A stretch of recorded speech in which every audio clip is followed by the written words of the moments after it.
예레미야 18장 1절부터 10절까지 함께 읽습니다.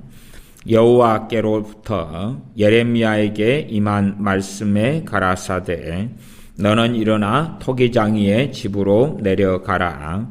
내가 거기서 내 말을 내게 들리리라 하시기로 내가 토기장이의 집으로 내려가서 본즉 그가 농로로 일을 하는데 진흙으로 만든 그릇이 토기장이의 손에서 파상하매 그가 그것으로 자기 의견에 선한 대로 다른 그릇을 만들더라. 때에 여호와의 말씀이 내게 임하니라. 가라사대 나 여호와가 이르노라. 이스라엘 족속가 이 토기장이에 하는 것 같이 내가 능히 너희에게 행하지 못하겠느냐. 이스라엘 족속가 진흙이 토기장이의 손에 있음같이 너희가 내 손에 있느니라. 내가 언제든지 어느 민족이나 국가를 뽑거나 파하거나 멸하리라 한다고 하자. 만일 나의 말한 그 민족이 그 악에서 돌이키면 내가 그에게 내리기로 생각하였던 재앙에 대하여 뜻을 돌이키겠고 내가 언제든지 어느 민족이나 국가를 건설하거나 심으리라 한다고 하자. 만일 그들이 나 보기에 악한 것을 행하여 내 목소리를 청종치 아니하면 내가 그에게 유익해 하리라 한 선에 대하여 뜻을 돌이키리라. 아멘. 예레미야 18장에는 유명한 토기장이의 비유를 통하여 하나님께서 말씀하시는 나라와 민족, 민족과 나라의 흥망성쇠에 대하여 말씀하고 계십니다. 나라와 민족, 민족과 나라. 일반적으로 어느 민족이 한 민족이라도 여러 나라가 되는 경우가 있습니다. 또한 어느 때는 한 민족이 한 나라를 이루는 경우도 있고 또한 민족이 뿔뿔이 흩어져서 나라를 구성하는 경우도 있습니다. 또한 한 민족을 나눌 때에 우리가 일반적으로는 언어와 관련지어서 나누는 것이 좀 더 성경적이다 그렇게 말씀드리겠습니다. 바벨탑 사건 이후로 하나님께서 한 언어였을 때에 언어를 나누셔서 하나님에 대한 반역에 대한 그 보응을 하셨던 것을 우리가 창세기 등을 통해서 봅니다. 그래서 노아의 후손 또 아담의 후손이었던 소위 한민족이 언어를 통하여 나뉘어지면서 민족들이 생겨났다. 그렇게 이 언어의 초기의 나눔의 사건으로 가서 우리가 생각할 수가 있습니다. 그리고 이제 언어별로 사람들이 헤쳐 모여 해가지고 이루어진 게 민족의 시작이라는 것이지요. 전 세계에 이렇게 흩어져 갔습니다. 한국말을 쓰는 사람은 한민족이 되는 거죠. 중국어를 쓰는 사람은 소위 중국민족이 되는 거고 일본어를 쓰는 사람은 일본 민족이 되는 거예요. 그러니까 민족의 어떤 시초로 가면 참 민족이라는 것이 이게 하나님의 징계를 통해서 형성되고 만들어진 것이다. 좀 우스운 것이 되고야 맙니다. 어쨌든 이제 하나님께서는 나라와 민족과 나라의 흥망성쇠에 대하여 말씀하십니다. 나라, 지금 현재의 지구상의 나라는 정확하지가 않습니다. 왜 정확하지가 않냐 그러면 유엔이 보는 나라 숫자가 있고 그 다음에 무역하는 데 있어서 나라 숫자가 따로 있고 이렇게 나라 숫자를 서로 보는 관점이 틀립니다. 어떤 관점은 238개, 어떤 관점은 228개, 어떤 관점은 235개 이런 식으로 틀립니다만은 어쨌든 230개 나라 정도가 됩니다. 그 다음에 이제 언어는 그보다 훨씬 많겠죠. 예를 들어 브라질이다 그러면 브라질 안에가 언어가 많이 있습니다. 단지 그냥 브라질은 포르투갈어를 쓰지만은 아마존으로 들어가면 그 부족들마다 언어를 많이 다르게 씁니다. 그래서 브라질 안에가 언어가 몇 개가 있다더라요. 8개인가 15개인가 뭐 이런 식으로 언어가 많이 있습니다. 뭐 필리핀 같은 경우도 마찬가지고 이게 공용어가 있고 그 다음에 실제로 들어가면은 그 작은 어떤 민족이나 부족을 이루는 가운데 다른 언어를 쓰는 경우들은 아주 많습니다. 그래서 나라 숫자보다 언어 숫자는 훨씬 더 많은 거죠. 또 민족의 숫자가 얼마나 되느냐 할 때에 쉽게 이렇게 말하기는 어렵습니다. 뭐 기본적으로 이제 저야 그런 숫자들을 지금은 다 잊어버렸습니다만은 뭐 아마 만 단위는 가볍게 넘어가지 않을까 싶어요. 네, 말씀드리고 싶은 요지는 그런 거예요. 민족이 1년 될수록 민족들이 줄어들어 갑니다. 이거 말하자면은 어느 민족은 숫자가 소위 말하면 그냥 언어로서 이야기하면 A란 언어를 쓰는 사람이 500명이다. 그럼 없어져 버려요. 또 어떤 데는 A란 언어를 쓰는 사람이 30명밖에 안 돼요. 그리고 없어져 버려요. A란 언어를 쓰는 사람이 50명이 없어져 버려요. 이 3년 지나면 사라져 버리고 없어요. 그래서 소위 급격하게 민족의 숫자는 줄어들어 간다. 제가 말씀드린 관점은 언어학적 관점입니다. 언어적인 관점으로서 그 언어를 쓰는 사람이 갑자기 몇 명 안 되는데 사라져 버려요. 그래서 그 언어가 보존되지 않고 이제는 역사의 뒤안길로 사라져 버린다. 그런 일이 많습니다. 그러면 그런 일이 왜 일어나느냐? 예레미야 18장으로 가면 우리가 유명하게 토기장이, 또 로마서도 하나님이 토기장이시다 말씀하고 시작합니다. 18장, 예레미야 18장 1절부터 4절을 먼저 읽습니다. 여호와께로부터 예레미야에게 임한 말씀에 가라사대 너는 일어나 토기장이의 집으로 내려가라. 내가 거기서 내 말을 너에게 들리리라 하시기로 내가 토기장이의 집으로 내려가서 본즉 그가 농로로 일을 하는데, 농로는 이 나무 받침대에서 이제 진흙을 얹어서 발로 이렇게가 돌리는 거죠. 빙빙 돌아가면서 그릇을 만드는 기구입니다. 농로로 일을 하는데 진흙으로 만든 그릇이 토기장이의 손에서 파상하며 이제 만들다가 손이 삐딱하게 되거나 아니면은 뭐 진흙의 이유 때문에든지 이렇게 어그러져 버린다. 이럴 때는 그가 토기장이가 그것으로 자기 의견에 선한 대로 다른 그릇을 만들더라. 진흙으로 빚어가다가 제대로 안 빚어지고 파상했어요. 그러니까 다시 새롭게 이제 또 다른 모양의 그릇 등등을 만든다. 그것을 이제 예레미야가 선지자가 본 것입니다. 그때의 때에 5절 여호와의 말씀이 내게 임하니라 가라사대 나 여호와가 이르노라 이스라엘 족속아 이 토기장이 하는 것 같이 내가 능히 너희에게 행하지 못하겠느냐. 이스라엘 족속아 진흙이 토기장이의 손에 있음 같이 너희가 내 손에 있느니라. 그래서 사람들은 이 토기장이의 이야기, 토기장이이신 하나님, 그것을 신학적으로는 하나님의 주권 그렇게 이야기합니다. 하나님의 주권. 그리고 이제 성경에 나와 있는 하나님의 주권이 있고 사람들이 믿고 싶은 하나님의 주권이 있습니다. 사람들이 믿고 싶은 하나님의 주권 때문에 굉장히 유행하고 있는 것이 뭐냐 하면 애언입니다. 애언이에요. 애언. 성경에 하나님의 주권이 있고 사람들이 믿고 싶고 받아들이고 싶고 이해하고 싶은 하나님의 주권이 있다 그 말이에요. 예를 들어 요 몇 년 사이에 대한민국에 대한 소위 애언자다, 소위 선지자다 하는 많은 사람들이 대한민국에 대해서 애언을 많이 했습니다. 대한민국의 미래, 대한민국의 앞으로 닥칠 일 등을 애언을 많이 했습니다.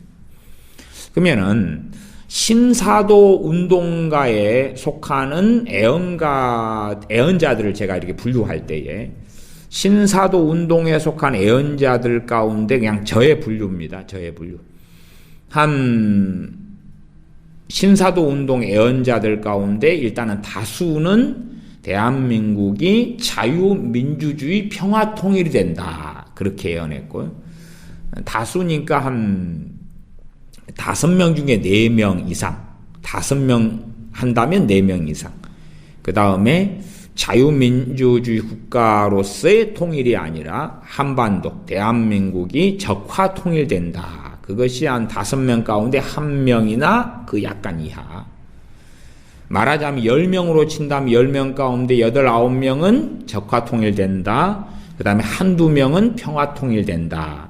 자유민주주의 통일된다. 이런 식으로 반대죠. 반대. 그러니까 8, 9명이 자유민주주의 평화통일이 된다고 했고 적화통일은 1, 2명이 된다. 이렇게 이제 서로 좀 나누입니다. 그러면은 그것을 우리는 하나님의 주권에 의한 결정론으로 받아들이고 싶어 한다. 그 말이에요. 결정론. 소위 대한민국을 향한 하나님의 뜻이 어디 있는가 그런 거죠. 대한민국을 향한 하나님의 뜻은 선교 대국으로 쓰기를 원하시며 혹은 아시아의 어떤 선교의 전진기지로 쓰기를 원하시며 막 등등 또 대한민국을 통해서 북한을 복음화하고 대한민국을 통해서 동남아를 복음화하고 대한민국을 통해서 일본을 복음화하고 대한민국을 통해서 중국과 러시아를 복음화하고 대한민국을 통해서 예루살렘까지 그 복음의 놀라운 영광이 나타나게 하고 이런 등등이 하나님의 뜻이며 대한민국을 향한 하나님의 계획이며 나아가 한민족을 향한 하나님의 계획이다. 이런 것을 믿고 싶고 이런 것을 애언하고 이런 사람들이 많다 그 말이에요. 그 예제로 드는 것입니다. 또 미국에 대하여 많은 신사도 운동가들이 애언합니다. 또 타칭 애언가들이 애언합니다. 뭐 좋은 쪽으로도 하고 나쁜 쪽으로도 하고 뭐 여러 가지를 애언합니다. 그러면 그 애언들을 어떻게 생각하냐 그러면 그게 하나님의 뜻이다. 그렇게 생각하고 싶어 하죠.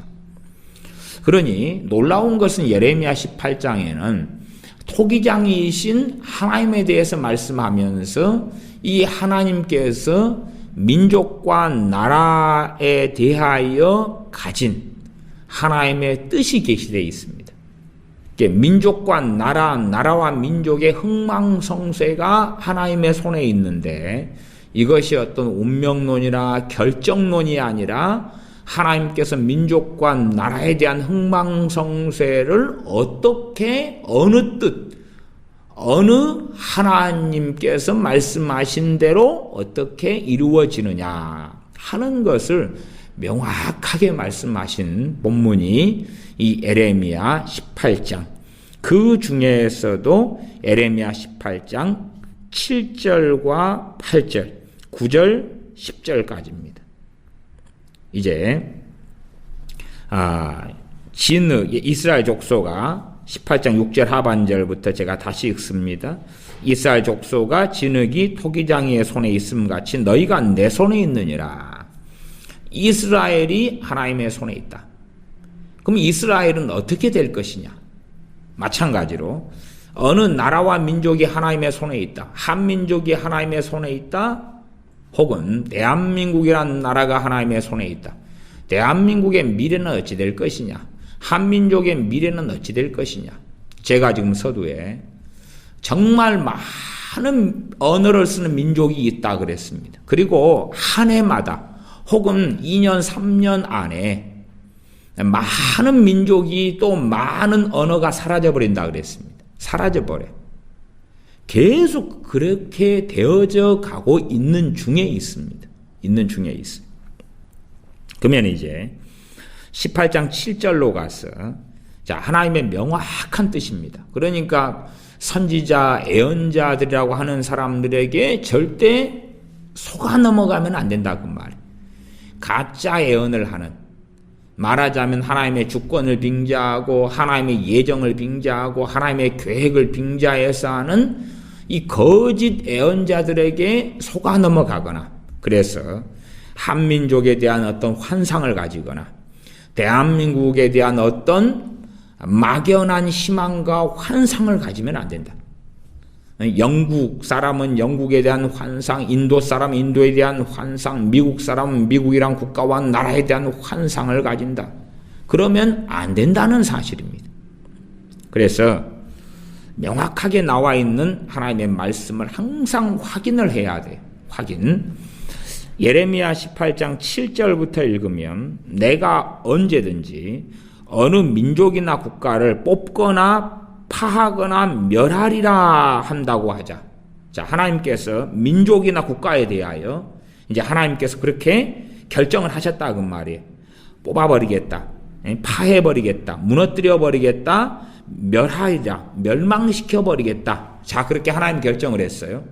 자, 토기장이신 하나님께서 어느 민족, 어느 나라를, 어느 국가를, 어느 민족이나 국가를 뽑아버리겠다, 파해버리겠다, 멸해버리겠다.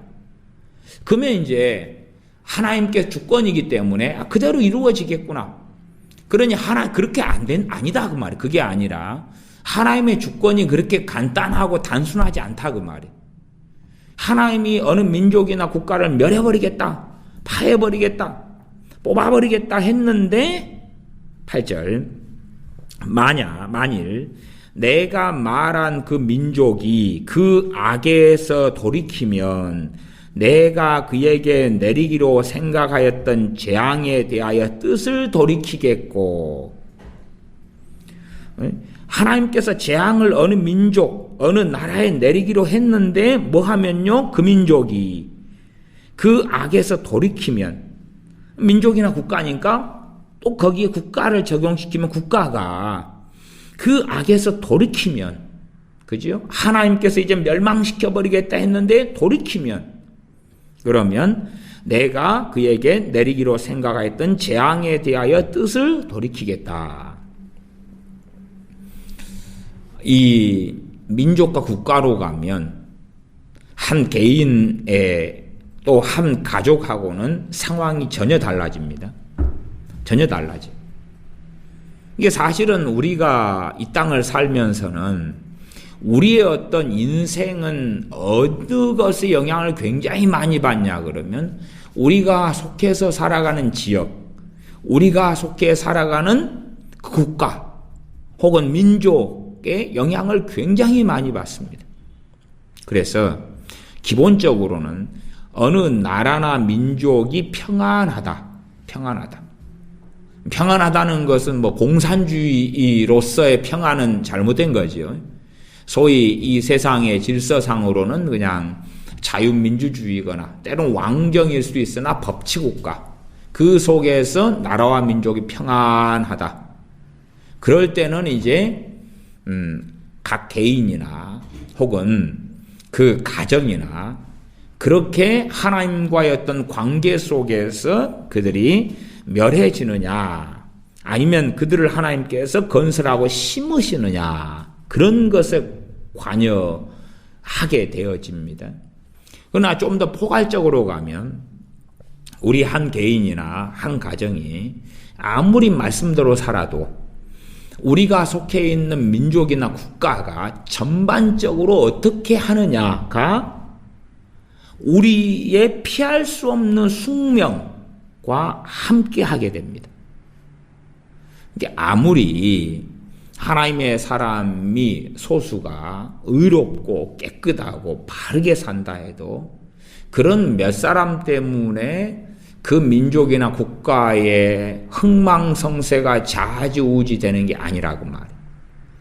그 국가나 민족의 흥망성쇠는 누구에게 달렸냐 그러면 그 민족과 국가에 달렸다고 말이에요.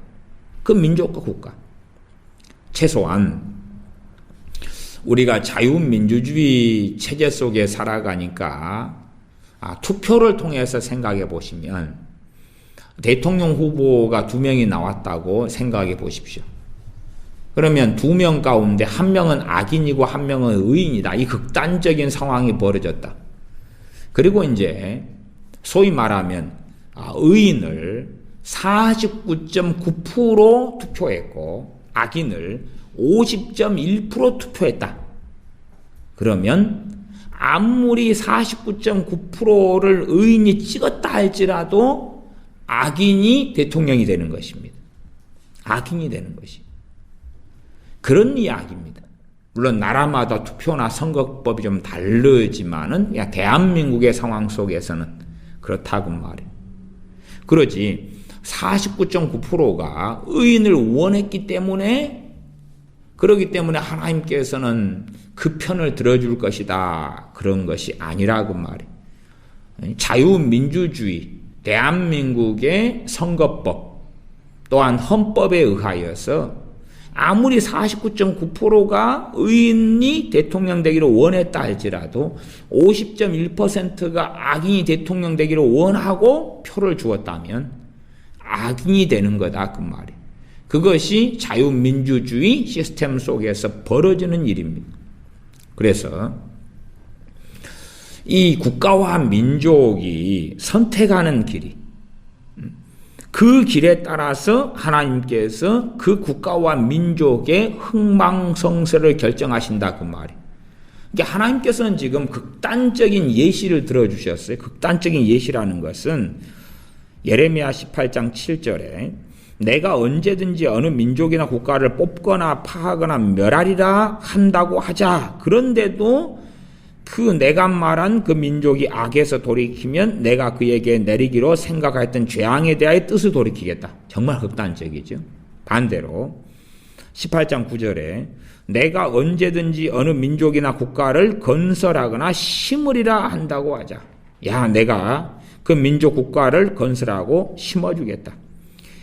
10절 만일 그들이 나보기 악한 것을 행하여 내 목소리를 청종치 아니하면 내가 그에게 유익해 하리라 한 선에 대하여 뜻을 돌이키리라.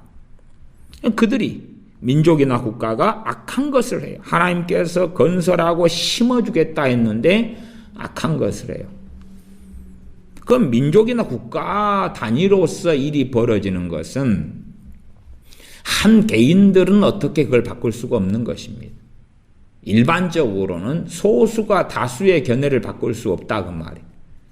다수가 결정하는 것이 그것이 민족이 걸어가는 길이며 다수가 결정하는 것이 국가가 나아가는 길이다. 다수가 걸어가는 그 길. 심지어는 하나님의 심판이 의인들 때문에 소수의 의인들 때문에 유보될 수는 있어요. 늦춰질 수는 있다 그 말이. 그러나 없어질 수는 없다. 우리가 요나서를 통하여서 니느웨 성에 대한 하나님의 심판을 봅니다. 40일이 지나면 이 성이 멸망하리라. 그러나 니느웨 성은 왕부터 높은 자로부터 가장 낮은 자까지 심지어는 짐승들까지 식음을 전폐하고 회개하고 엎드림으로 하나님께 엎드림으로 그들의 심판이 철회가 됩니다. 참 놀라운 사건이죠. 그럼 니느웨 성에서 소위 이 성이 40일 지나면 멸망하리라 그리고 선지자 요나가 선언했는데 다만 몇 명만 아이고 무서워라 잘못했어요 하나님. 그리 됐다면 니느웨 성은 살아남았겠는가 그 말이에요. 살아남지 못했을 거다. 아니 한 지역이나 한 나라나 한 민족에서 몇 명이 혹은 소수가 결정하는 것이 그것이 결정이 되겠는가 그 말이에요. 결정이 되지 않는다 그 말이에요. 항상 최소한은 다수가 결정하는 것이 결정이 되는 거예요. 다수가. 그것이 민주주의 시스템이든 어느 상황과 시스템이든 하나님 앞에서는 국가와 민족에 대한 부분은 거의 다수가 결정하는 거예요. 말하자면 정탐꾼을 12명을 보냅니다. 우리 정탐꾼 12명이 가나안 땅을 정탐을 하고 돌아올 때에 의견이 10대2로 나눕니다. 10대2. 여호수아 갈렙은 하나님께서 저들은 우리의 밥으로 주셨다. 그런 것이고 12명 가운데 10명인 다수는 우리는 메뚜기 같고 우리는 저 땅에 들어가면 하나님이 우리를 죽이려 하신다. 그랬습니다. 그리고 이스라엘 백성은 10명의 이야기를 청종합니다. 10명의 이야기를 청종해요. 하나님께서는 그들을 40년 동안 광야에서 다 죽이시리라 말씀하셨고 20살 이상은 하나님께서 광야에서 40년 동안 죽이셨습니다. 계속하여 그러한 것이 반복되어져 갑니다. 그래서 한 나라와 민족의 승망성쇠에 대한 정확한 말씀이 이 에레미야 18장에 있어요. 그러니까 아무리 소위 진짜 선지자와 예언자가 있어서 하나님께서 이 민족, 너희 나라를 이렇게 크게 사용하시리라 그렇게 말하는 바른 예언을 한다고 가정해도 그것이 성취되든지 성취되지 않는지는 그들이 악에서 돌이키느냐 아니면 악한 일을 행하느냐에 달려있다 그 말이에요. 그 민족과 국가가 악에서 돌이키면 심지어 하나님께서 심판하고 멸망시켜 버리리라 했어도 하나님이 그것을 취소하신다 말씀하셨고 하나님께서 너희를 크게 사용하리라 너희 민족 너희 국가를 크게 사용하리라 그렇게 참된 선지자가 있어서 하나님께서 그 선지자를 통해서 말씀하셨다 할지라도 그들이 18장 10절에 만일 그들이 나 보기에 악한 것을 행하여 내 목소리를 청종치 아니하면 내가 그에게 유익해 하리라 한 선에 대하여 뜻을 돌이키리라. 뜻을 돌이키신다. 그래서 하나님께서는 뜻을 돌이키겠다는 말씀을 이 예레미야 18장 나라와 민족의 흥망성쇠에 대한 7절, 8절, 9절, 10절의 말씀에서 두 번을 사용합니다. 두 번을. 8절 하반절에 뜻을 돌이키겠고 10절 하반절에 뜻을 돌이키리라. 대신에 8절 상반절로 가면 나의 말한 그 민족이 그 악에서 돌이키면 먼저는 누가 먼저 그럽니까? 그 민족 속에서 몇 명이 그 민족 속에서 몇 가정이 그의 민족 속에서 몇 명의 목회자가 그런 게 아닙니다. 전반적인 거예요. 전반적인 것.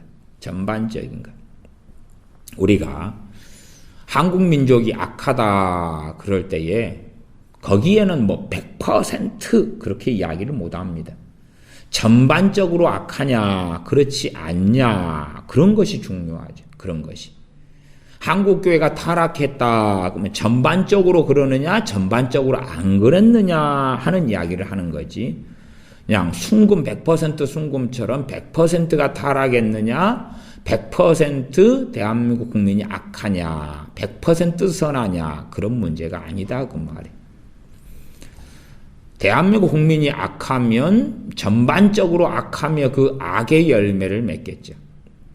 그래서 제가 그래서, 이 악의 항상 가장 쉽게 볼 수 있는 악의 열매는 자녀들이라 그래요, 자녀들.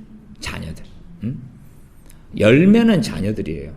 이게 자녀 세대가 얼마나 악하냐가 부모 세대의 악함을 보여주는 열매가 되는 거예요. 자녀 세대가 악하면 부모 세대가 악함의 열매지. 부모 세대, 어른 세대는 얼마든지 외식하고 가식합니다. 외식하고 가식해. 위선합니다. 그러나 아이들일수록 가식이나 외식이나 위선은 아직 잘 하지 못합니다. 그래서 자신들이 어떠한 자들인지를 자녀 세대는 그대로 적나라하게 드러냅니다. 그러니까 자녀들이라면 형제간에 얼마나 우애가 있느냐, 쌈박질하고 시기질투하고 욕하고 싸우느냐. 학교에 가서 친구들끼리 얼마나 왕따하고 미워하고 저주하고 폭행하고 온갖 욕설하고 싸우느냐. 또한 자녀 세대가 자기의 말을 하는 가장 기본적인 공간이 인터넷 공간인데 거기에서 얘네들은 무슨 말을 하고 사느냐. 인터넷 댓글을 통하여 이 자녀 세대가 무슨 말을 하고 사느냐. 그것이 그들이 맺는 열매입니다. 그들이 맺는 열매예요. 온갖 거짓말, 악, 욕설, 저주, 증오, 판단, 비판, 정죄, 이간질. 그것을 볼 때에 이 민족이, 이 국가가 어느 상황에 처해 있구나 하는 것을 알 수가 있어요. 어느 나라, 어느 민족이든지 간에 전반적으로 자꾸만 나라를 새롭게 세우기도 하고, 나라가 악해져 가기도 하고, 아니면 나라가 무너지고 새 나라가 서기도 하고, 그래 왔습니다. 우리가 아시다시피 아시리아 제국이 멸망하고, 바벨론 제국이 일어서고, 바벨론 제국이 멸망하고, 페르시아 제국이 일어서고, 페르시아 제국이 멸망하고, 그 다음 헬라 제국, 알렉산더 헬라 제국이 일어서고, 그리고 그게 나누어지고 무너지고, 그러면서 로마 제국이 일어서고, 막 그러한 흥망성쇠 역사를 계속 해왔습니다. 조그마한 한반도에서도 무수히 많은 나라들이 무너지고 세워지고 무너지고 세워지고 무너지고 세워지고 했습니다. 그러니 어느 국가가 뽑혀지면 그 다음에는 거기에 또 다른 국가가 서겠죠. 또 다른 국가가. 어느 국가가 뽑혀지면, 아니면 뽑혀지기 전에는 뭐 주변에 더 강대국의 식민지가 되기도 하겠죠. 식민지가 되다가 그 다음에 뽑혀지면 그 나라를 더 이상 찾을 수 없고 무너지고, 그리고 그 자리에 이제 다른 나라가 또 일어서고, 이런 흥망성쇠를 하죠. 민족들도 마찬가지입니다. 민족들이 뿔뿔이 흩어져 버릴 수도 있고, 민족이 뭉쳐서 나라를 세우고 구성할 수도 있죠. 그러면 복음이 전해진 다음의 역사를 생각하더라도 어느 나라, 어느 민족, 어느 지역에서라도 참 신실한 기독교인들, 신실한 하나님의 백성들은 소수라도 전반적으로는 존재해 왔습니다. 그러나 그 소수가 있다 그래서 그 나라가, 또한 그 민족이 하나님께 들으심을 얻는 게 아니라 그 말이에요. 지금 나라와 민족에 대한 것은 무엇과 결정되고 달려 있습니까? 그 민족이나 그 국가가 악에서 돌이키느냐 아니면은 악한 것을 행하느냐, 그것과 관련이 있다 그 말이에요. 참 우리는 우리가 믿고 싶은 걸 좋아합니다. 물론 이제 해석상의 견해는 다를 수 있습니다만은, 그러나 어떤 걸 해석하고 생각하는 기준은 하나님의 말씀이 기준이 되어야 됩니다. 말씀이 기준이 되어야 됩니다. 북한이 인구가 한 2,500만 되나요? 2,500만이라고 한번 생각해 보십시다. 2,500만. 자, 2,500만 북한의 흥망성쇠가 어떻게 될 것인가? 북한이라는 이 한민족의 절반이 훨씬 안 되긴 하죠. 외국에 흩어져 있는 한민족이 있고, 남한은 2,500만보다 2배가 넘습니다. 5,100, 한 80 몇만인가요? 5,200만 가까이 됩니다. 남한의 인구는. 어쨌든 그 절반이 좀 안 되는데, 북한의 2,500만 명의 저 흥망성쇠, 또 북한에 사는 한민족이 어쨌든 북한이죠, 북한. 소위 그들의 주장으로는 조선민주주의 인민공화국. 뭐 그런 이제, 북조선, 소위 그런 나라를 자기들이 이상한 공산주의 나라를 세웠죠. 그러면 저 북한의 운명은 어떻게 되느냐? 그 북한의 운명은 어찌 되느냐? 저 2,500만의 운명은 어찌 되느냐? 그건 말씀으로 명백하게 그 2,500만의 그 민족이 또 그 국가가 악에서 돌이키면 하나님께서 재앙을 내리지 않겠다. 그런 거죠. 그 다음에 그들이 악한 것을 행하고 하나님의 목소리에 청종치 않으면 하나님께서 그들에게 아무리 좋고 귀한 것을 약속했다 할지라도 그것은 무효가 되고 뜻을 돌이키겠다. 그것이 예레미야 18장의 말씀이 되어집니다. 그러면 이제 어떤 분들은 그렇게 생각하시는 수가 있어요. 저기 북한에 가면 북한에 지하교인들이 있다 그 말이에요. 지하교인들. 지하교인들이 몇 명인지는 정확한 통계는 없습니다. 그것은 아예 정권을 잡고 있는 북한 공산당도 모르는 것입니다.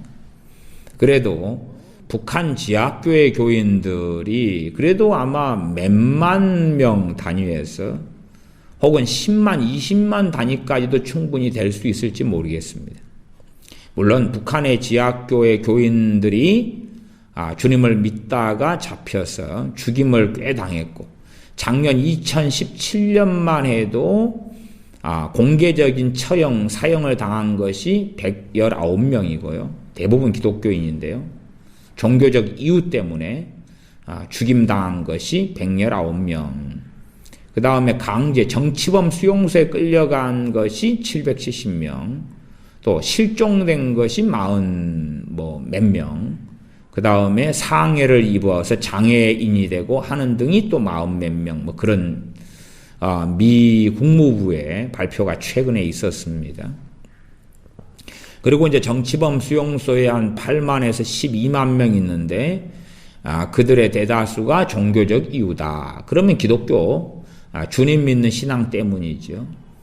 그래서 그러한 숫자 그 다음에 아직 잡히지 않고 숨어서 겉으로는 김정은이를 따르고 섬기고 겉으로는 공산주의자로 살아가고 겉으로는 김일성, 김정일 우상에 헌화하고 그들에게 절하고 겉으로는 그렇게 열렬한 공산주의자 행세를 하지만 그러나 숨어서는 기독교인으로 있는 사람들.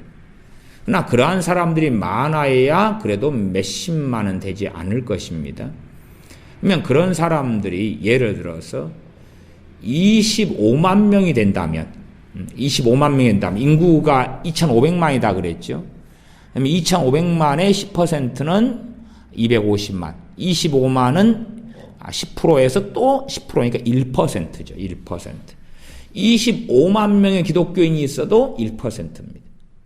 그러면 25만 명 1%가 북한이 정말로 선하고 아름다운 나라로 바뀌게 해달라고 기도하고 하나님께 간절히 깨어있다 할지라도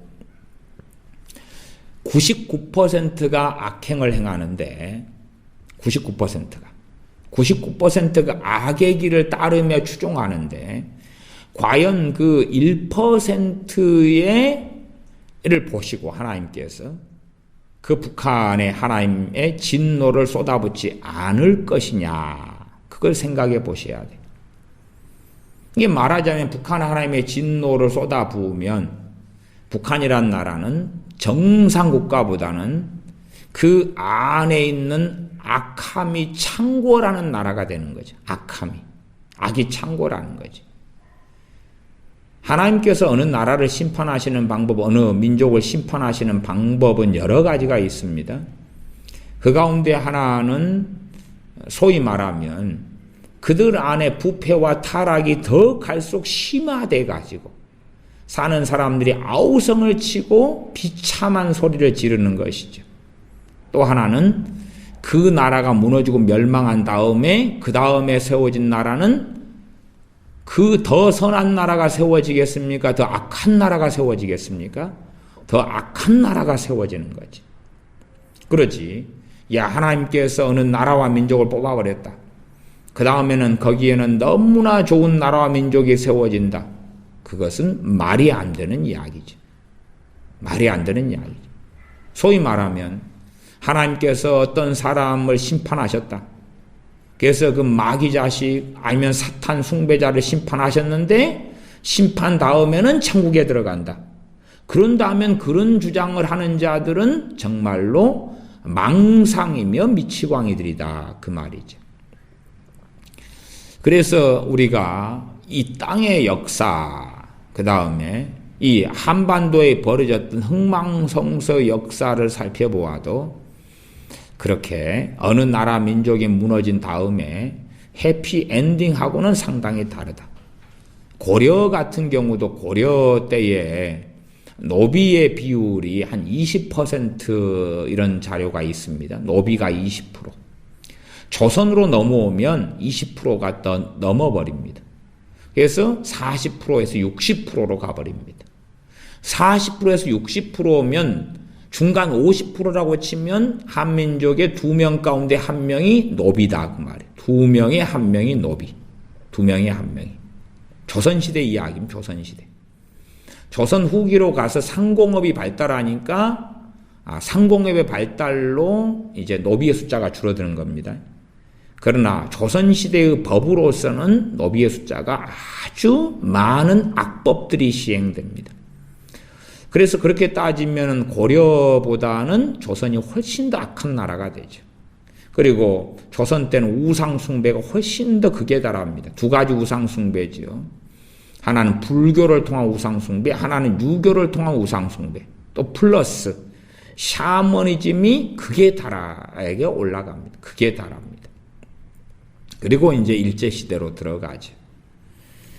그래서 고려라는 나라가 악해져 가고 타락해져 가면서 조선이라는 나라가 세워지는데 얼마나 더 악해지고 타락해지느냐. 조선이라는 나라가 무너지면서 일제시대로 가면서 일본의 식민치하로 들어가고 남의 나라 노예살이로 들어가죠.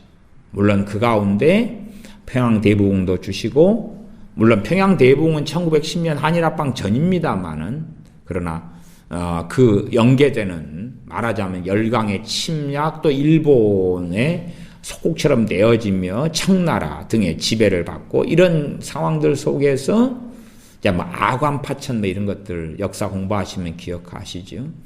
이런 평지풍파 속에서 이제 부흥을 주시기도 하고 복음이 퍼지고 교회들이 많이 세워지고, 그러나 한일합방으로 들어가는 것을 보고 알 수가 있습니다. 그렇기 때문에 대한민국의 흥망성쇠가 어찌 될 것이냐, 말씀대로 명확하죠. 대한민국이 또한 이 한민족이 악에서 돌이키면 하나님의 재앙이나 심판은 없다 그 말이에요. 그러나 악을 행하면 대한민국에 대한 하나님의 정말로 놀라운 뜻이 소위 진정한 선지자들을 통하여서 선포되었다 할지라도, 그렇다 할지라도 하나님께서는 그 뜻에 대하여 하나님께서 뜻을 돌이키시린다. 그 말, 뜻을 돌이키신다. 이게 절대적인 어떤 극단적 하나님의 주권이나 운명론에 사로잡혀 있으면 대한민국에 대하여 굉장한 좋은 선한 하나님의 뜻이 있다. 대한민국이 아무리 악해져도 결국은 그 뜻이 이루어질 거다. 그것이 비성경적이다 그 말. 그러니까 사람들은 그 비성경적인 주장을 좋아합니다. 한 걸음 나아가서 한 개인이 있다. 그러면 이제 우리가 개인에 대해서도 뭐 애언받고 뭐 하기를 참 좋아합니다. 그래서 부모들 같은 경우는 자기 자녀에 대하여 뭐 소위 용한 애언자가 있다. 그러면 용한 애언자에게 찾아갑니다. 그리고 이제 봉투에다가 자녀 이름을 쓰고 돈을 내어서, 그래서 애언해 주시오 그러죠. 내 자녀에 대해서 애언해 주시오. 그러면 이제 용한 애언자는 하나님의 뜻이 아니라 사람의 뜻을 맞추겠죠. 그래서 돈 봉투를 냈으니까 좋은 애언을 해주겠죠. 좋은 애언을. 그러면 이제 자녀에 대한 좋은 애언을 받은 부모는 룰루랄라 하는 거죠. 자녀가 어떤 삶을 살든지, 야, 하나님께서 이 뜻을 계시해 주셨다. 그렇기 때문에 내 자녀에게 어느 때가 되면 이 하나님의 뜻이 이루어질 것이다. 그리고 더 안심하고 마음을 놓고 자녀가 멋대로 살아가도 방치하고 내버려 둬버리죠. 왜? 결국 어느 때가 되면 하나님의 계획이, 하나님의 뜻이 있는데, 이 애언된 뜻이 있는데 이루어질 거야. 왜? 하나님은 절대 주권, 토기장이심의 절대 주권을 가진 하나님이시기 때문에 그러한 비성경적인 망상을 가진 사람들이 아주 많습니다. 그래서 한 개인이 모여서 가족을 이루죠. 가족이 모여서 지역사회를 이루고 그 지역사회들이 모여가지고 그래서 민족이나 국가를 이루지 않는가요? 그러면 한 개인의 문제를 넘어서서 민족이나 국가에 대한 하나님의 주권이 예레미야 18장에 나왔다 그 말이에요. 하나님의 주권이. 한 국가 안에 개인이 살면요, 한 국가가 무너져 버렸는데 개인의 삶은 평안하리라, 그건 말이 안 되죠. 내가 민족에 속해 있는데 그 민족이 무서운 하나님의 심판을 받았는데 나는 평안하리라. 심지어 각 개인 한 대한민국이 5,200만 명이다. 소위 5,200만 명이 전부 다 하나님께서 아무개는 이렇게 쓰시고 아무개 이렇게 쓰신다 하는 대단한 애언을 받았다고 하십시다. 그러면 근데 이제 대한민국이 북한 공산주의에 협력하고 협조해서 북한과 하나가 되어서 대한민국이 공산화가 되어버리는 극단적인 일이 벌어졌다. 가정해보면. 가정하는 거예요. 가정. 그런데도 불구하고 이 5,200만 명에 대한 하나님의 아름답고 좋고 선한 뜻이 그럼에도 이루어질 거다. 각 개인당 이루어질 거다. 그렇게 생각하면 정말 웃기는 일이죠. 말도 안 되는 일이다. 실제로 정말 한국의 기독교인들의 다수가 비참하게 인생을 마감해 왔습니다. 한국 기독교인들의 다수가 비참하게 인생을 마감해 왔습니다. 그게 무슨 말이냐고요? 제가 장례식을 참 많이 치루었습니다. 또 기독교인의 장례식에 참 많이 다니고 치르고 집례하고 많이 그랬죠. 그러면 장례식만이 아니라 한 기독교인이 돌아가시기 전, 돌아가시는 과정, 돌아가실 때, 돌아가신 후 그런 것을 오랫동안 많이 경험해 왔습니다.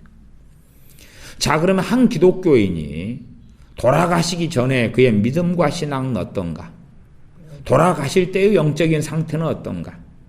돌아가실 때 그 질병, 비참함, 참담함은 어떤가? 그럴 때에 유감스럽게 정말 돌아가시기 전까지 와, 참 아름답다. 나도 저렇게 늙어가고 저렇게 해서 나도 임종을 맞이하고 그리고 주님 앞에 서야 되겠다. 그렇게 제가 지금까지 그래도 정말 저분처럼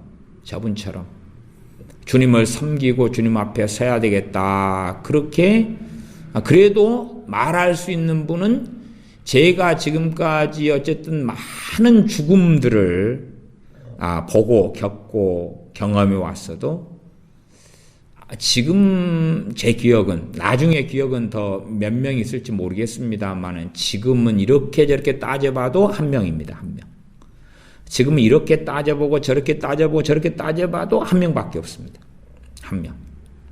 한 명은 제 이모부 이숙입니다. 이숙인데 이숙께서 젊은 시절은 술 마시고 막 그렇게 굉장히 안 좋게 사셨어요. 그러다가 늦은 나이에 주님을 믿고 영접하셨어요. 그 다음에는 정말로 주님 믿는 사람처럼 똑부러지게 사셨어요.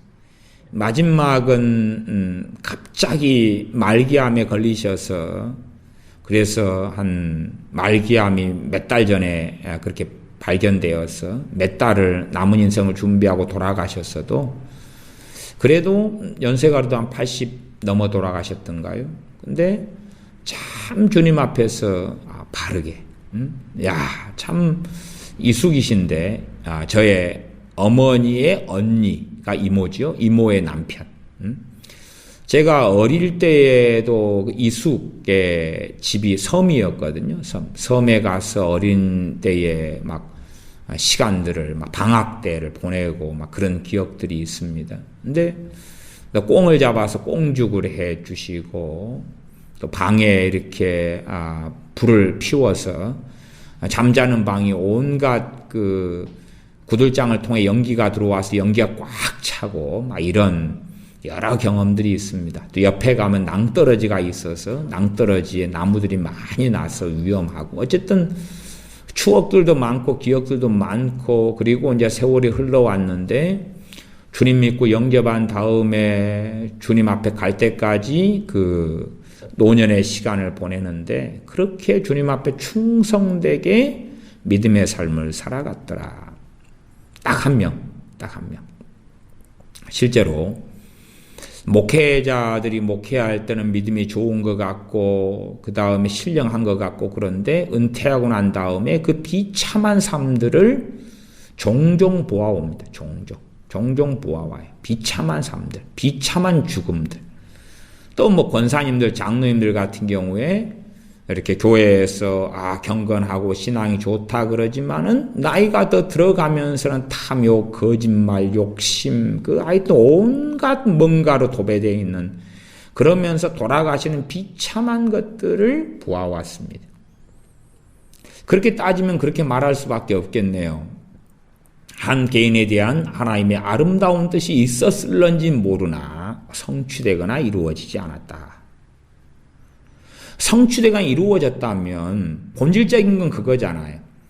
그 사람이 무슨 대단한 업적과 일을 했다는 게 아니라 그 사람이 진정한 하나님이 기뻐하시는 사람으로 인생을 마감했다. 그렇게 돼야 되는 거지. 그러지.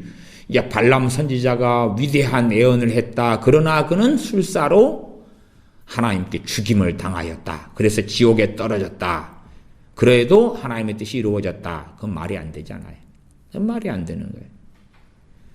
그러니까 하나님의 무슨 원대한 뜻, 계획, 애언, 예정, 하나님께서 크게 쓰신다, 어쩐다, 저쩐다 그래도 어쨌든 지금까지 얼마나 많은 분들이 돌아가셨습니까?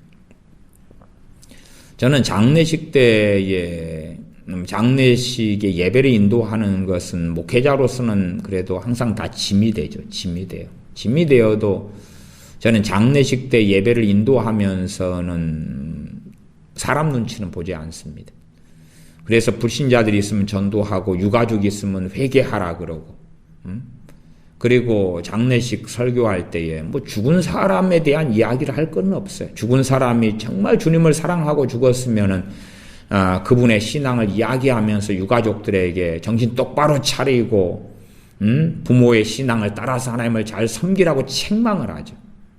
장례식 때도 저는 부흥회처럼 박수도 치고 통성기도도 하고 막 그럽니다. 그러니까 장례식 때에는 불신자들에게 복음을 전할 기회지, 그것을 뭐 죽은 자를 위한 예배다, 말이 안 되는 거죠. 오히려 장례식 때 하나님을 영화롭게 하고 불신자들이 모인 자리에서 복음을 전하고, 유가족들 가운데 안 믿는 사람이 태반이기 때문에 복음을 전하고, 우상 숭배를 근절시키고, 어쨌든 그런 기회로 저는 삼기 때문에 장례식에 설교하는 것이 짐이긴 하지만 그러나 그 짐을 기꺼이 집니다. 그래서 저희 교회 교인들 관련된 장례식만이 아니라 아시는 분들이 제게 장례식 예약을 하기도 합니다. 예약. 목사님이, 제가 비록 목사님이 우리 교회 담임 목사님은 아니시지만은 우리 어머니 돌아가실 때는 장례식을 해주세요. 아니면 제 죽을 때 장례식은 목사님한테 찜해 놓겠습니다. 뭐 등등의 예약을 하시기도 합니다. 왜냐하면 장례식 집례하고 그때 예배 드릴 때 참석하셔서 아마 어떤 뭔가를, 감흥이나 뭔가를 느끼셨을지도 모르겠습니다만은, 어쨌든 그래서 장례식을 꽤 많이 이렇게 인도해 왔습니다. 그런데 정말 그리스도인으로서 아름다운 죽음은 드물더라. 어쨌든 제가 정확하게 이 정도면 정말로 A급 죽음이다. A급 인생의 마무리다 하는 분은 제 이모부 한 분밖에는 본 적이 없습니다. 나머지는 이제 아이고 C급만 돼도 다행이다. 나머지는 F 낙제점으로 대부분 돌아가셨습니다. 낙제점.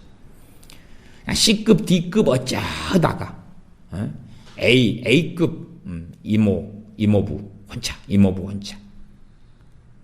그 다음에 C급, D급. 대부분은 낙제점.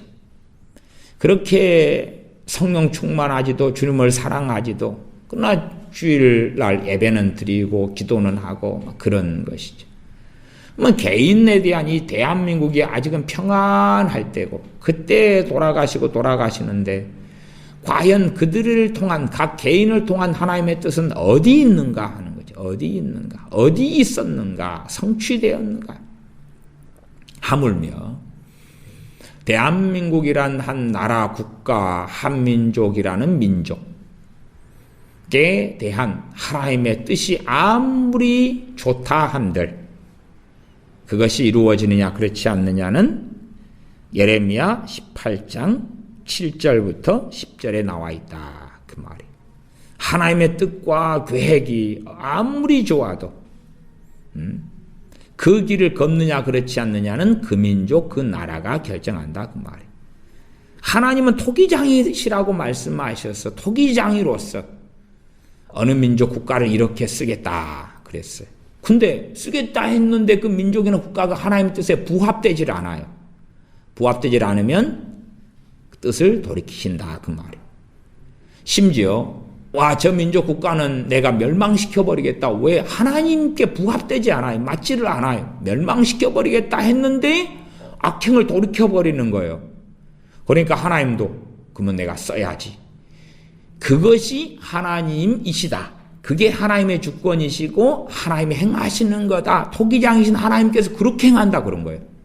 그러지 운명론처럼 내가 저 민족을 써야 되겠다. 그러니까 그 민족이 살인마들로 거짓말장애들로 악인들로 가득 찼는데도 다 바꾸어가지고 써버리고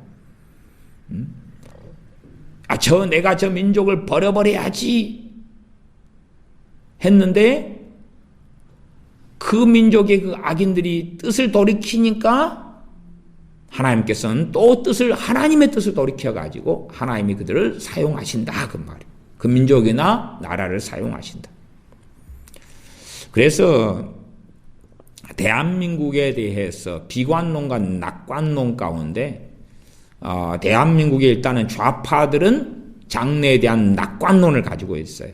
통일돼 가지고 대박이 벌어질 것이다. 아마 대한민국의 절반 이상은 그럴 거라고 생각해요. 제가 볼 때 절반 이상은. 심지어는 한 60-70% 이상의 사람들은 정확히 수치는 정확하지 않습니다. 그래도 절반 이쪽 저쪽이나 많을 때는 60-70%까지도 통일돼 가지고 너무나 잘 될 거다. 특별히 좌파들은 절대적으로 통일되면 너무 좋을 거다. 그럽니다. 좌파들은. 근데 우파는 어떻게 생각하느냐? 우파들의 상당수가 기독교인입니다.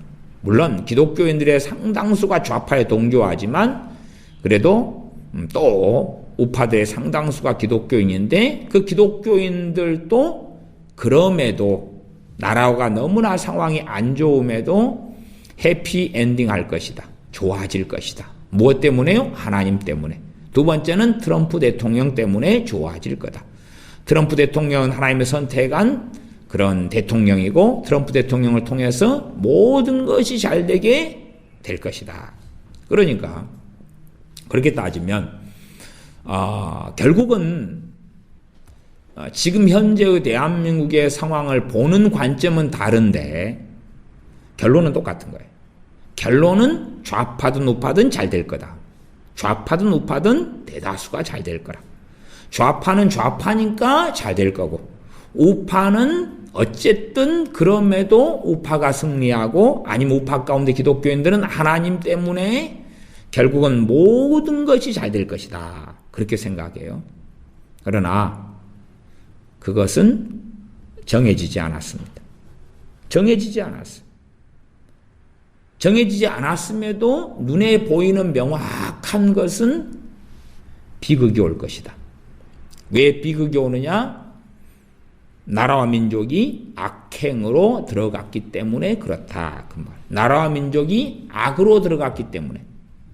소위 말하면 의인을 악하다 그러고 악인을 의롭다 그러고, 그리고 진실, 사실을 왜곡하고 거짓말하고, 또한 악인을 의롭다가 누구죠? 악인의 대표적인 자가 누굽니까? 김정은이 김정은이. 아니면 민노총, 주사파, 좌익, 온갖 수단과 방법을 가리지 않는 그 악인들을 이제는 선거를 통하여, 투표를 통하여 고위직에 앉히고 높은 자리에 앉혀요. 6월 13일은 그 분수령이 될 것입니다. 분수령은 뭡니까? 6월 13일은 지방선거죠.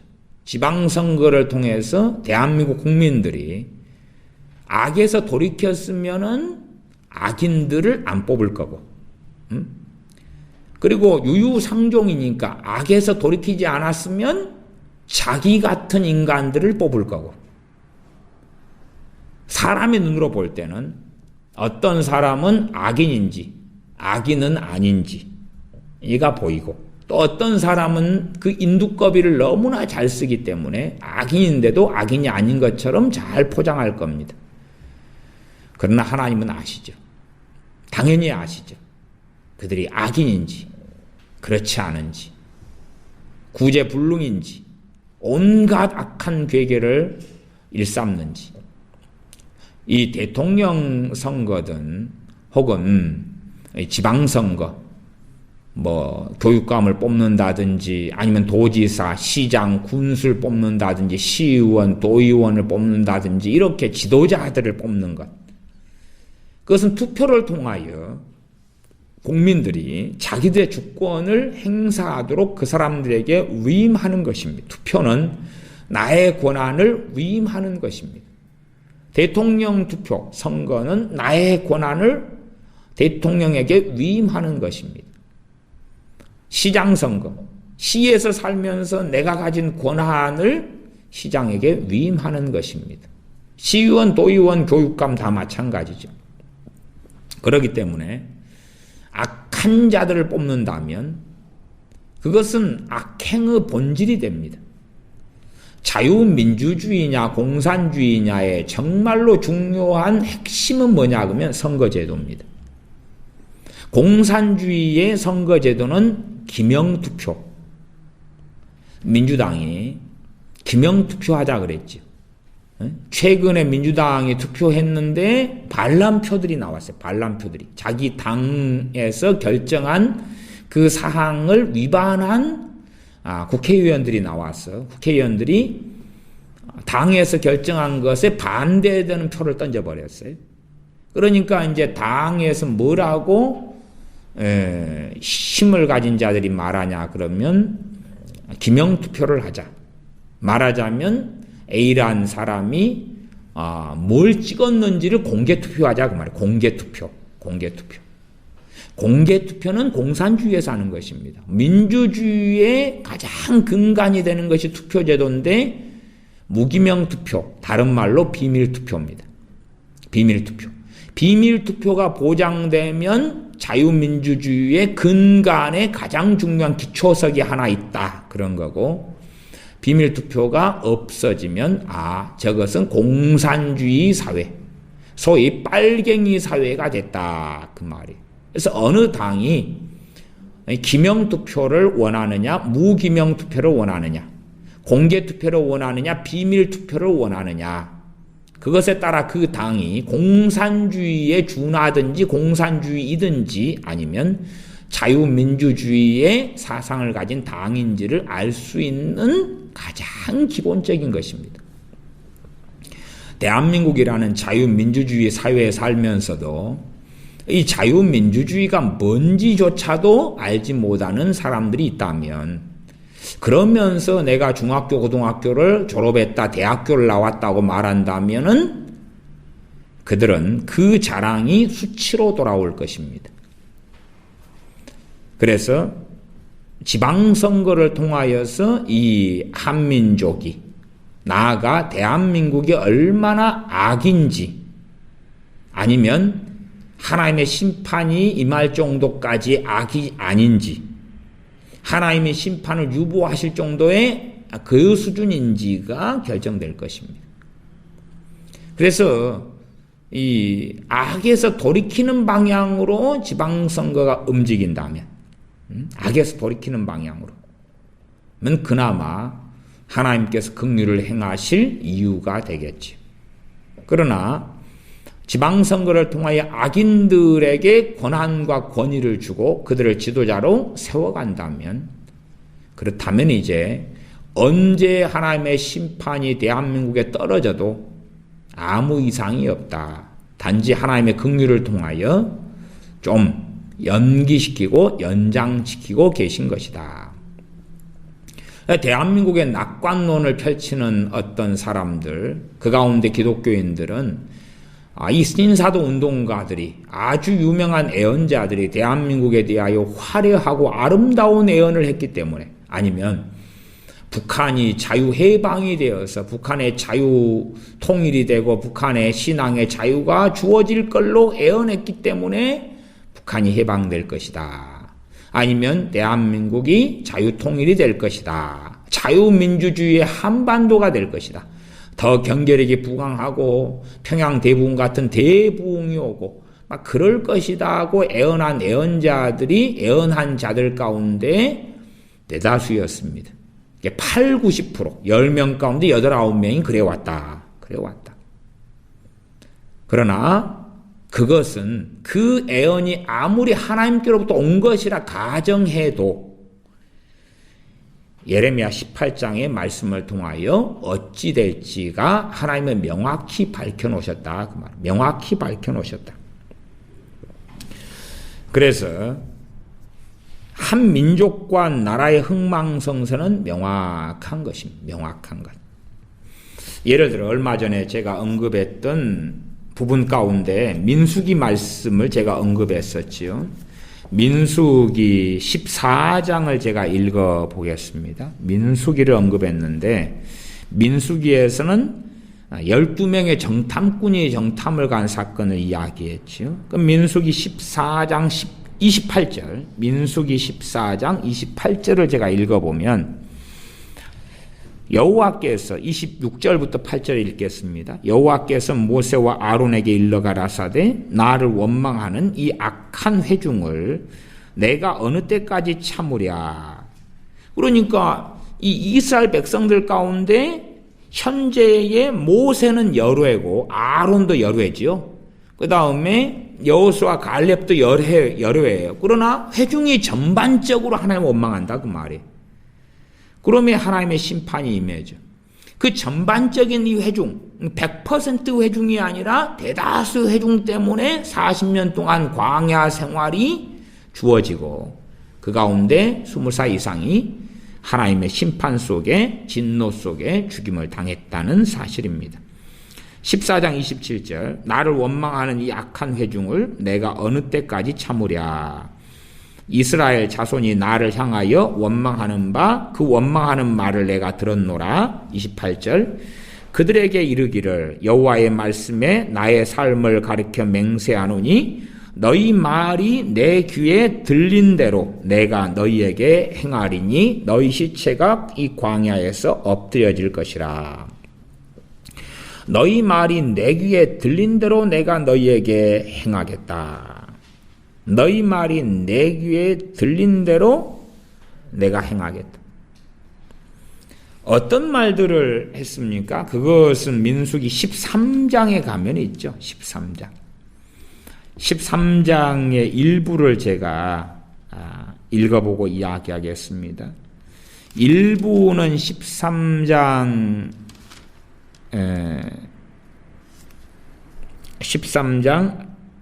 27절인데 제가 27절부터 좀 읽어보겠습니다.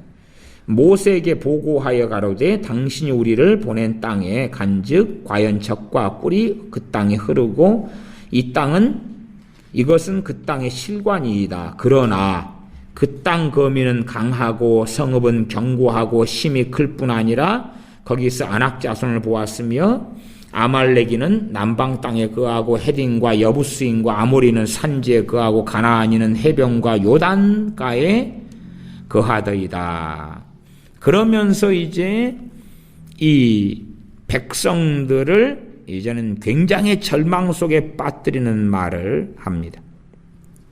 32절 민수기 13장 32절로 가면 이스라엘 자손 앞에서 그 탐지한 땅을 악평하여 가로되 이제 말이 또 바뀌어버려요.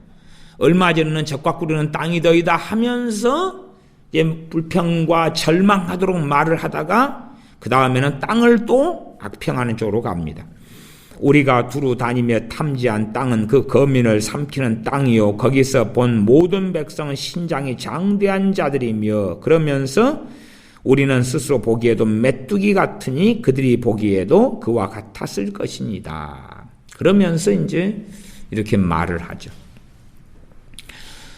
첫째, 한국에 찾아올 것은 경제적인 몰락이 찾아올 것입니다. 경제적인 몰락이. 경제적인 몰락. 두 번째는 이제 모르겠습니다. 그 이후로는 대한민국이 과연 공산화가 될런지 아니면 경제적 몰락을 통해서 정신을 좀 차릴런지는 모르겠으나 어쨌든 과정상은 경제적 몰락은 저는 명확하다고 봅니다. 왜 명확하냐? 아시는 분은 다 아시겠지만은 이제 젊은이들 가운데 유행하는 말이 뭡니까? 흑수저입니다. 흑수저. 대다수의 젊은 친구들, 청소년들, 장년들까지 흑수저.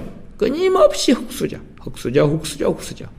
누구는 흑수저다? 나는 흑수저다. 전 세계 나라들에서요, 정말 한국에 가서 돈 1년만 벌어봤으면 좋겠다는 사람들이 너무나 많습니다. 너무나 많아요.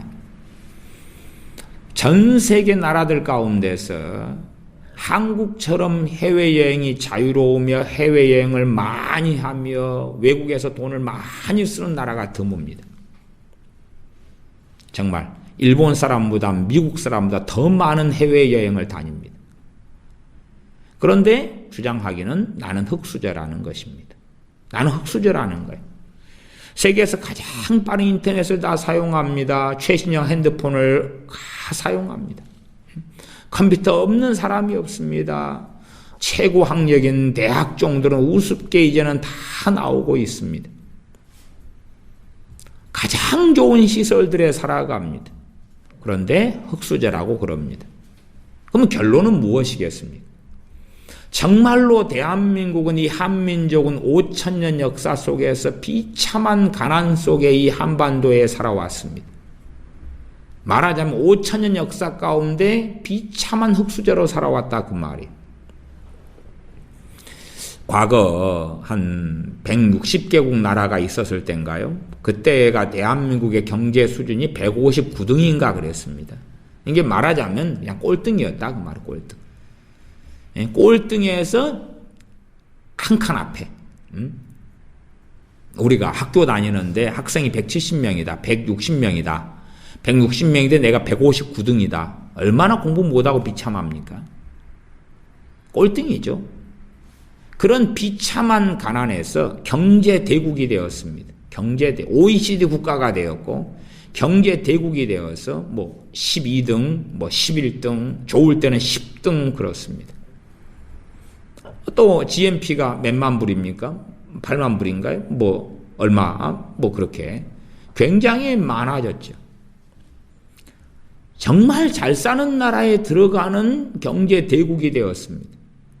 그러나 어느 기준인지는 몰라도 오히려 이 반만년 역사 속에 비참하게 살았다가 한강의 기적, 특별한 하나님의 은혜로 부강하고 잘 먹고 잘 살고 누리게 되었는데 지하 자원도 없고 땅도 저주받았고 좋지도 않고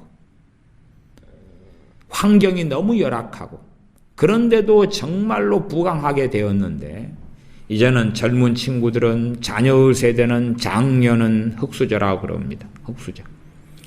흑수저라는 기준은 뭐겠습니까? 아마 재벌을 기준으로 하는 거겠죠. 재벌을 기준으로 하는 거겠죠. 그러면 그런 사람들은 첫째는 북한에 가서 살아야죠. 북한에 가서. 흑수저가 뭔지를 경험하고 살아라. 흑수저가 뭔지를. 아니면 끊임없이 내란, 내전이 일어나는 무수히 많은 나라들에 가서 살아라. 지금도 전 세계에 얼마나 많은 난민들이 많습니까? 저기 베네수엘라에 가서 살아도 괜찮겠네. 베네수엘라. 그런 데 가서 살든지. 정말로 이 지구상의 나라들 가운데 비참 참담 지경에 처해 있는 많은 나라들이 있습니다. 그런데 마치 가만히 있어도 이 모든 것을 누려야 될 권리와 권세를 가진 것처럼 태어나면서부터 가장 좋은 것들을 누릴 수 있는 당연한 권리가 있는 것처럼 원망하고 불평하면서 흑수저라고 그럽니다. 하나님께서 뭐라고 말씀하십니까? 내 귀에 들린 대로 너희들에게 해주겠다. 그래서 제가 경제적 몰락을 이야기하는 것입니다. 이 흑수저라는 말이 온통 퍼져가고 사람들의 마음을 사로잡았는데 그 중에 5천만 중에 1,000만 명이 기독교인이더라. 거죠. 과거에는 4천만이 좀 넘었을 때의 기독교인이 1,000만이었습니다. 어쨌든 20%가 기독교인이더라. 그런데도 흑수저라. 원망과 불평이 가득하더라. 그러면 정말 흑수저가 되어봐야 하겠죠. 내 귀에 들린 대로 내가 해주리라. 이게 하나님의 말씀이에요. 그러니까 사람들은 하나님의 말씀을 무시하고 멸시하는 가운데 애언자들, 소위 누가 말하는 것 아니면 성경 여기저기서 잘라내가지고 이상하게 해석하는 것을 듣기를 좋아합니다. 아니 성경에 명확하게 나와 있는 말씀들은 왜 무시하고 멸시하고 자기가 황홀하게 여기며 듣기 좋은 소리만 듣느냐 그 말이죠. 경제적 몰락은 이제는 예견되었고 최소한 내년 되면 지금도 심상치 않은 조짐들이 굉장히 많이 나타나고 있습니다만은 내년 되면 경제적으로는 아주 비참하게 몰락에 갈 것이다. 지금은 대한민국이 이명박, 박근혜 정권 때에 대한민국 곳간을 그득이 채워놨습니다. 그 곳간에 있는 돈들을 뽑아내가지고 추경 예산이니 뭐니 쏟아붓고 있어서 멀쩡하게 보이고 그 다음에는 전 세계 경기가 호황입니다. 아주 잘 되고 있어가지고 대한민국이 멀쩡하게 보일 뿐이지 전 세계 경기가 상황이 악화돼 버리면 그에 대한 심각한 타격은 누가 받습니까? 대한민국이 받죠. 사실은 경제가 어려워지면 누구부터 드러납니까? 하위 계층, 소득 하위 계층이 제일 먼저 드러나고 문제가 생깁니다. 그런 것처럼 경제가 상당히 위험한 지경으로 대한민국이 갈 때 전 세계 경제가 불황으로 간다면 그 급격한 타격은 대한민국이 입을 수밖에 없다 그 말이죠.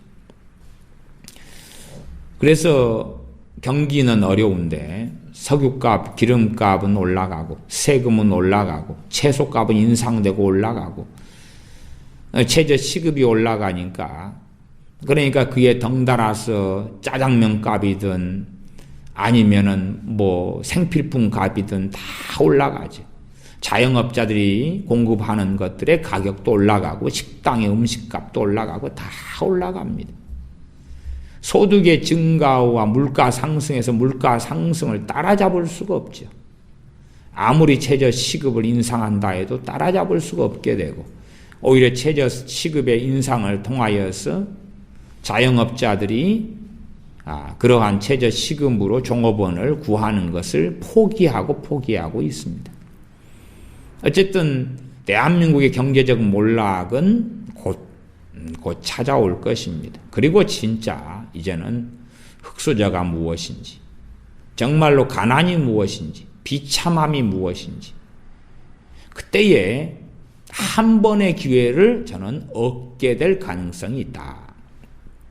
자, 정말로 흑수저가 아닌데 하나님을 찬양하고 이 대한민국의 경제의 부강을 주신 하나님께 영광을 돌리고 그래야 할진대 흑수저라고 원망하고 불평한 이 자들이, 이 민족이, 이 국가가 흑수저로 진입에 들어갈 때에 그때에 악을 돌이켜 회개할 것이냐, 아니면 더 불평하고 더 원망하며 더 증오심을 불태울 것이냐. 물론 저는 누군가가 저하고 내기를 한다면 저는 더 악으로 치달아 달려갈 것이다 하는 것에 내기를 걸겠습니다마는 혹여 니느웨 성 같은 회개가 있을 수도 있겠죠. 혹여. 대한민국의 목회자들이 15만에서 30만입니다. 15만에서 30만. 물론 점쟁이들도 30만입니다. 점쟁이가 30만이고 신학교 나와서 목회를 하든지 안 하든지 목회자들이 한 30만. 거기에 선교사들은 또 훨씬 많다. 선교사들이나 자비량, 직장인 이런 선교사들은 또 많습니다. 어쨌든지 간에 주의 종들이 많고 교회가 많고 교인들이 1000만이나 되기 때문에 경제적 빈곤으로 흑수저로 상황이, 국가가, 민족이 흘러가면 회개하고 악을 돌이킬 기회를 가지게 될 가능성도 있다.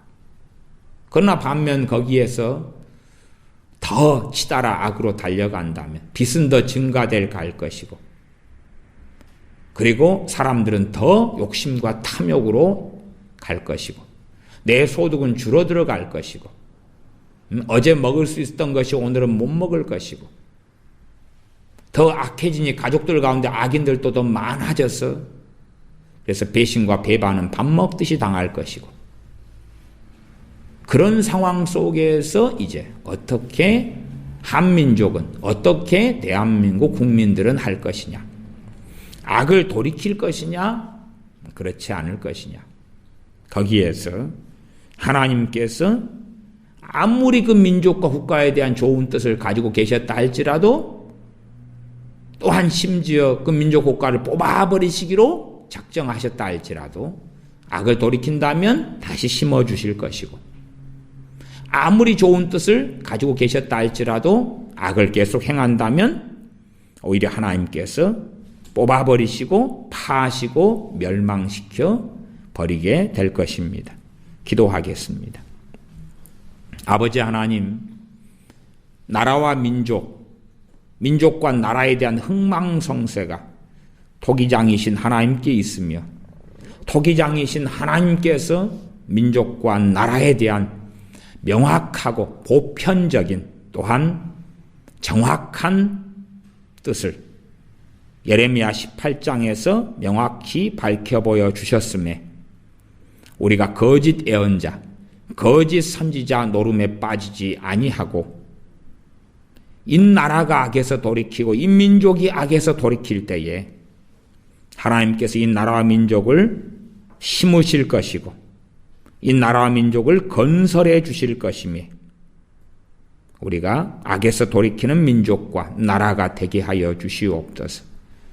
선거를 통하여 악인들을 지도자로 뽑으면 그 악으로 인하여 하나님의 무서운 진노와 심판이 임할 수밖에 없을 것이며, 선거를 통하여 악인이 아닌 선한 사람들, 의로운 사람들을 뽑으면, 그리고 그들에게 국민의 주권의 권세를 맡기면 하나님의 긍휼은 있을 것이라 보온즉 특별히 그리스도인들이 어리석어지지 않아서 김정은 같은 악인들을 의롭고 선하다고 착각한 채에 손을 맞잡아서 김정은과 동조함이 함께 되는 악의 세력과 한 길을 걸어가는 이 어리석음을 범하지 아니하도록, 또한 목회자들이 기독교인들은 정치에 관심을 가지지 말아야 돼 하는 망상 속에서